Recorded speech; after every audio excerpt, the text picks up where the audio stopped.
विचारधारा की लड़ाई है। एक तरफ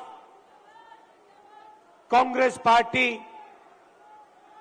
दूसरी तरफ आरएसएस और बीजेपी, एक तरफ गांधी जी, दूसरे तरफ गोडसे।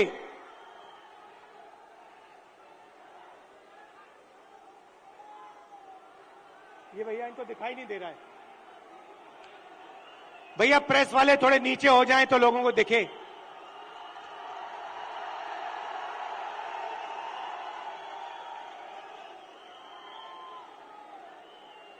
बात सही है, क्योंकि प्रेस वाले हमारी मीटिंग तो दिखाएंगे ही नहीं।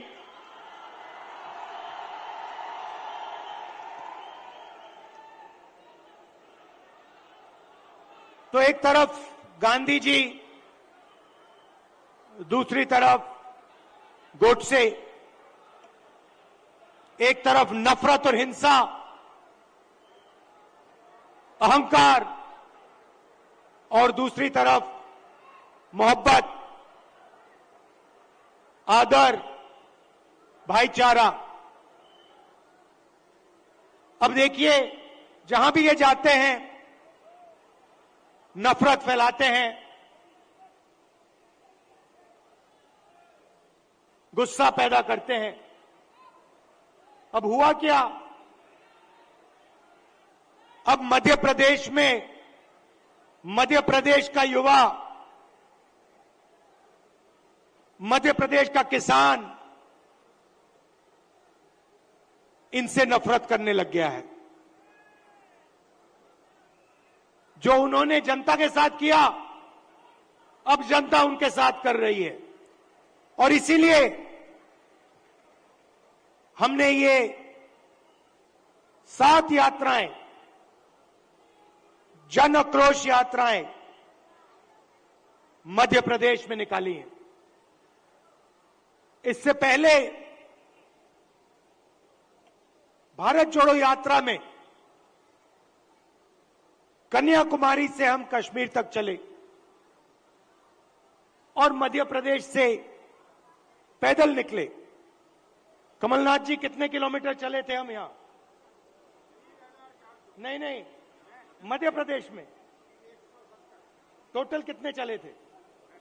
नहीं, यात्रा कितने किलोमीटर चली थी?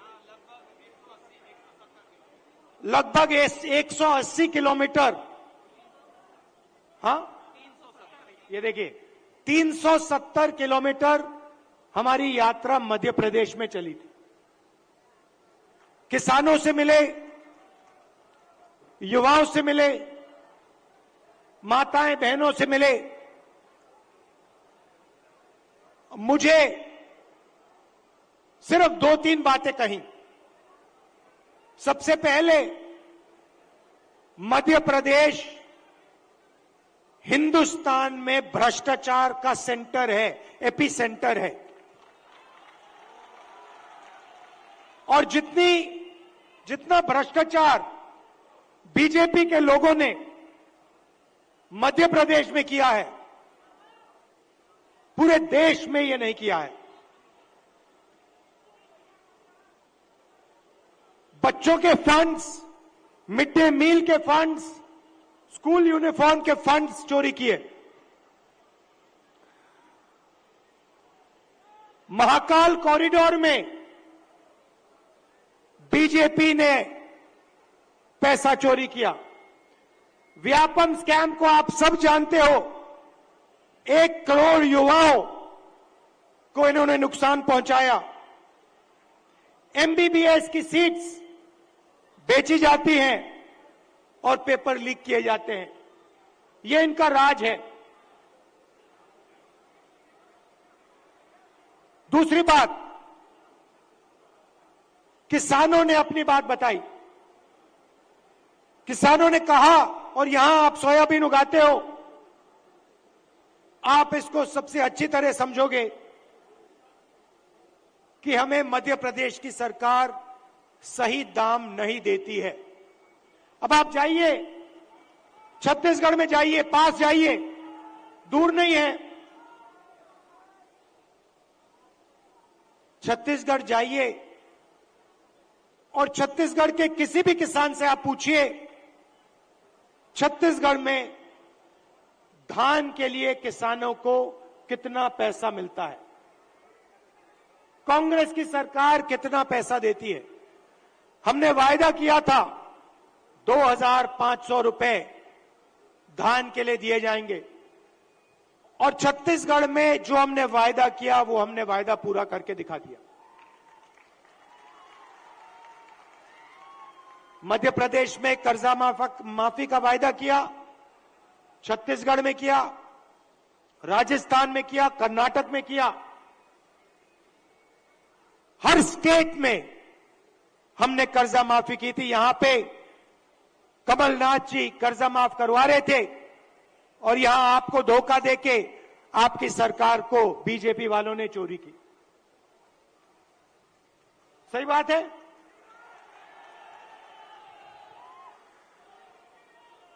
भाई और बहनों, 18,000 किसानों ने यहां पे पिछले 18 साल आत्महत्या की है। 3 किसान हर रोज मध्य प्रदेश में मरते हैं। ये इनकी सरकार है। क्यों? क्योंकि ये चुने हुए लोगों के लिए काम करते हैं। पहली बार हिंदुस्तान की हिस्ट्री में पहली बार किसान टैक्स दे रहा है। इन्होंने जीएसटी लागू की और 5 कानून लाए, काले कानून, किसानों को दबाने के, खत्म करने के कानून। हिंदुस्तान के सारे किसान इनके खिलाफ खड़े हो गए। नरेंद्र मोदी जी कहते हैं किसानों के फायदे के लिए मैं ये कानून, काले कानून लाया हूं।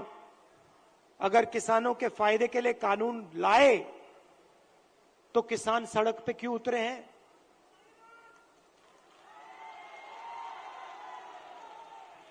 नरेंद्र मोदी जी कहना चाहते थे कि किसानों को कोई समझ नहीं है, किसान अपने हित को नहीं जानते।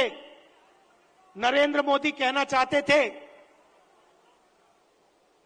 कि हिंदुस्तान के 2-3 अरबपति अदानी जी किसान को फायदा पहुंचाने के लिए काम करते हैं। भाइयों और बहनों, आप कर्नाटक जाइए, राजस्थान जाइए, छत्तीसगढ़ जाइए, हिमाचल जाइए, हमारी सरकारें गरीबों के लिए, कमजोर लोगों के लिए काम करती हैं। कर्नाटक में हमने 5 गारंटी दी, गरीबों के लिए, महिलाओं के लिए, किसानों के लिए। आप जाइए, कर्नाटक में जाइए, कर्नाटक की महिलाएं बस में जाने के लिए 1 रुपया नहीं देती हैं, मुफ्त में घूमती हैं। कहीं भी जाना हो कर्नाटक में, कहीं कर्नाटक की महिलाएं फ्री में जाती हैं। हर महीने उनके बैंक अकाउंट में सीधा पैसा आता है, सरकार पैसा देती है। छत्तीसगढ़ में जाइए, किसानों का कर्जा माफ किया, किसानों को सही दाम दिलवाते हैं। राजस्थान में जाइए, स्वास्थ्य के बारे में पूछिए, मुफ्त में वहां पे दवाई मिलती है। 15 लाख रुपए का वहां पे फ्री में इलाज होता है। हार्ट सर्जरी करवानी हो, बड़ी से बड़ी सर्जरी करवानी हो, राजस्थान में जाइए, पता लगाइए, राजस्थान की जनता को वहां पे फ्री में सर्जरी मिलती है। सरकार जनता के लिए चलनी चाहिए। सरकार किसी संगठन के लिए या 1-2 बड़े उद्योगपतियों के लिए नहीं चलनी चाहिए। और ऐसी ही सरकार हम यहां मध्य प्रदेश में चलाना चाहते हैं। और कमलनाथ जी का काम आपने देखा है। काम करना जानते हैं और जो उन्होंने काम शुरू किया था वो काम वो मध्य प्रदेश में पूरा करने जा रहे हैं। मैं आपसे आखिरी बात कहना चाहता हूं। पार्लियामेंट में मैंने अदानी जी की बात उठाई, भाषण दिया। जैसे ही मैंने अपना पार्लियामेंट में अदानी जी का भाषण दिया, वैसे ही बीजेपी ने मेरी लोकसभा की जो सदस्यता है उसे रद्द कर दी, खत्म कर दी। आप सोचिए, अदानी जी की रक्षा करने के लिए एकदम मेरी लोकसभा की जो सदस्यता थी उसको कैंसिल कर दिया। मुझे कोई फर्क नहीं पड़ता, करिए जितना करना है, मैं सच्चाई बोलता हूं। और देश के सामने एक सच्चाई अदानी जी हैं। पोर्ट्स देख लीजिए, एयरपोर्ट्स देख लीजिए, इंफ्रास्ट्रक्चर देख लीजिए, धान के साइलोज देख लीजिए, हर जगह आपको अदानी जी दिखाई देंगे। अदानी जी किसानों के जेब में से हर रोज जेब में से आपका पैसा लिया जाता है। इंफ्रास्ट्रक्चर में, डीजल में, पेट्रोल में, फर्टिलाइजर में आपके जेब में से पैसा निकलता है और सीधा इन दो उद्योगपतियों के जेब में जाता है। मैंने मीडिया की बात की, मैंने मजाक में कहा कि मीडिया वाले हमारी मीटिंग तो दिखाएंगे नहीं। मोदी जी का चेहरा 24 घंटा दिखेगा, शिवराज जी का चेहरा 24 घंटा दिखेगा। क्यों? क्योंकि इनका रिमोट कंट्रोल अदानी जी के हाथ में है। देखिए, ये मुस्कुरा रहे हैं, प्रेस वाले मुस्कुरा रहे हैं, इनकी बेचारी की गलती नहीं है, ये रिपोर्टर है, इनकी गलती नहीं है, ये सच्चाई जानते हैं। रिमोट कंट्रोल पीछे से कंट्रोल दबता है। एक और सच्चाई है, और वो सच्चाई शायद अदानी जी से भी बड़ी सच्चाई है। कुछ दिन पहले बीजेपी ने महिला आरक्षण की बात की। महिला आरक्षण में हमने एक सवाल उठाया, कांग्रेस पार्टी ने उठाया, बीजेपी ने कोई जवाब नहीं दिया। हमने दो चीजें कही। हमने पहले कहा, देखिए ये महिला आरक्षण जो आप कर रहे हो ये अच्छा है, इसको करना चाहिए, मगर इसमें आपने दो छोटी सी लाइनें लिख रखी हैं। सबसे पहले इन लाइनों को आप मिटाइए। लाइन क्या थी? एक लाइन थी कि महिला आरक्षण से पहले सर्वे करने की जरूरत है, और दूसरी लाइन, महिला आरक्षण करने से पहले हमें जो डीनोटिफिकेशन होता है उसको करना है। इससे क्या होगा?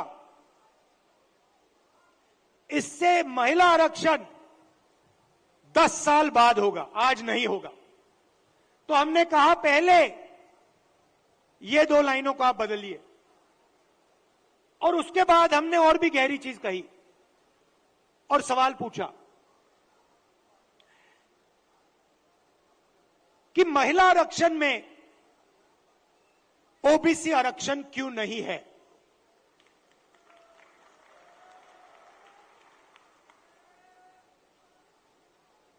ओबीसी आरक्षण महिला आरक्षण में आपने क्यों नहीं दिया? नरेंद्र मोदी जी, आप कहते हैं कि आप ओबीसी के लिए काम करते हैं, आप ओबीसी के नेता हैं तो आपने महिला आरक्षण के अंदर के बीच में ओबीसी आरक्षण क्यों नहीं किया? अब भाषण से पहले मैंने आंकड़े देखे और मैं हैरान हो गया। भाइयों और बहनों, नरेंद्र मोदी कहते हैं कि बीजेपी में ओबीसी के एमएलए और एमपी हैं। सबसे पहले कांग्रेस के तीन चीफ मिनिस्टर ओबीसी हैं, ये याद रखिए आप। हमारी 4 सरकारें हैं, 3 हमारे ओबीसी चीफ मिनिस्टर हैं। दूसरी बात, आप पार्लियामेंट में, विधानसभा में चले जाइए और बीजेपी के किसी भी एमएलए से पूछ लीजिए, एमपी से पूछ लीजिए, आपसे कुछ पूछा जाता है क्या? जब कानून बनाए जाते हैं आपसे कुछ पूछा जाता है? आपको कहेंगे भैया हमारे से कुछ कोई नहीं पूछता। कानून आरएसएस वाले लोग बनाते हैं, कानून अफसर बनाते हैं, कानून बीजेपी के एमएलए और एमपी नहीं बनाते। सच्चाई भाइयों और बहनों एक और है। सच्चाई यह है कि हिंदुस्तान को 90 अफसर चलाते हैं। कैबिनेट सेक्रेटरी और secretary of government of India Hindustan की सरकार को चलाते हैं। 90 लोग ये कानून बनाते हैं, ये निर्णय लेते हैं पैसा किधर जाएगा, कितना पैसा कहां जाता है। अब मैं आपसे सवाल पूछना चाहता हूं, बीजेपी के 10 साल से सरकार है, 90 अफसर सेक्रेटरी हिंदुस्तान को चलाते हैं। मैं हिंदुस्तान के सब ओबीसी से पूछना चाहता हूं, नरेंद्र मोदी जी कहते हैं आपकी भागीदारी है हिंदुस्तान की सरकार में, मध्य प्रदेश की सरकार में। आप मुझे बता दो, इन 90 अफसरों में से ओबीसी कितने हैं? ओबीसी की आबादी कितनी है पहले यह बताओ। कितनी आबादी है ओबीसी की हिंदुस्तान में? देखो, कोई जवाब नहीं दे सकता, कोई जवाब नहीं दे सकता। क्यों? क्योंकि कास्ट सेंसस नहीं हुआ है। भाइयों और बहनों, लगभग ओबीसी भाइयों की बहनों की 50% आबादी है हिंदुस्तान में। बात समझिए, आबादी 50% है और 90 में से 3 अफसर ओबीसी के हैं। और एक और मजेदार बात बताता हूं, 2 साल पहले आप देखते, 3 साल पहले आप देखते तो हिंदुस्तान की सरकार में, नरेंद्र मोदी जी की सरकार में 90 में से 0 अफसर ओबीसी से थे। यह देश की सच्चाई है। नरेंद्र मोदी जी ओबीसी के लिए, दलितों के लिए, आदिवासियों के लिए काम नहीं करते हैं। आपका ध्यान इधर उधर करते हैं। दूसरा सवाल आपसे पूछता हूं, हिंदुस्तान की सरकार का बजट लाखों करोड़ रुपए का बजट है। मैं आपसे पूछता हूं, ये जो 3 ओबीसी अफसर हैं, इनकी भागीदारी कितनी है? ये बजट पे कितने रुपए पर निर्णय लेते हैं, मुझे बता दो। मैं आपको बताता हूं, तकरीबन 45 लाख करोड़ रुपए का बजट है। आप मुझे बताओ, ओबीसी अफसर कितने रुपए पर निर्णय लेते हैं, मुझे बता दो। नरेंद्र मोदी जी की ओबीसी की सरकार है, सब शांत, किसी को नहीं मालूम। क्यों? ये आपको नहीं बताना चाहते हैं, आपकी सच्चाई आपको नहीं बताना चाहते। सच्चाई भाई और बहनों ये है कि हिंदुस्तान के पूरे बजट में 5% की भागीदारी ओबीसी के अफसरों के हाथ में है। ओबीसी अफसर 3 हैं 90 में से, और 5% बजट को कंट्रोल करते हैं। यह है नरेंद्र मोदी जी का काम।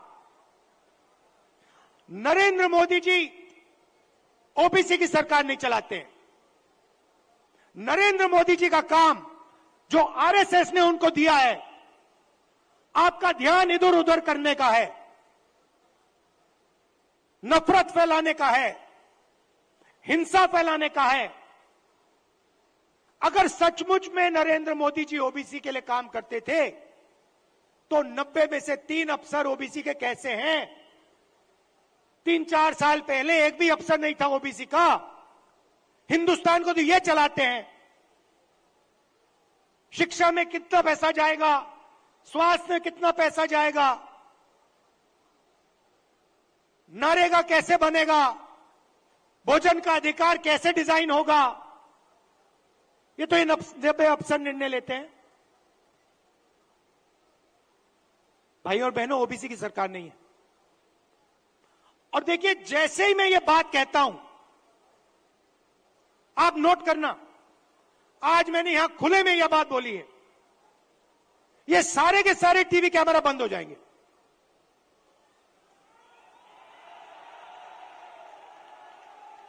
आप देख लेना, ये सारे के सारे बंद हो जाएंगे।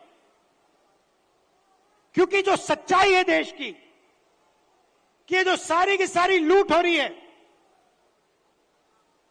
ये व्यापम स्कैम जो है, ये सारा का पैसा, ये आपका शिक्षा का पैसा, स्वास्थ्य का पैसा जो चोरी हो रहा है, ये ओबीसी की जेब में से पैसा चोरी हो रहा है।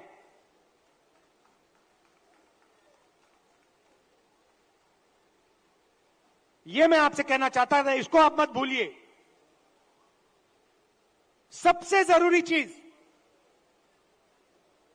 जैसे कमलनाथ जी को चोट लगी, आपको चोट लगी सुना है, लगी ना? कमलनाथ जी यात्रा में निकले, रथ पे, रथ के कोने पे खड़े थे, बहुत भारी भीड़ थी, धक्का लगा, घुटने में चोट लगी।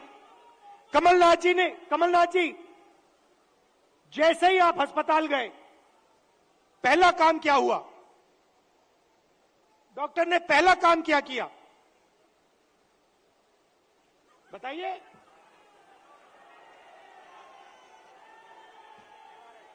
पहला काम डॉक्टर ने एक्सरे लिया, एमआरआई लिया।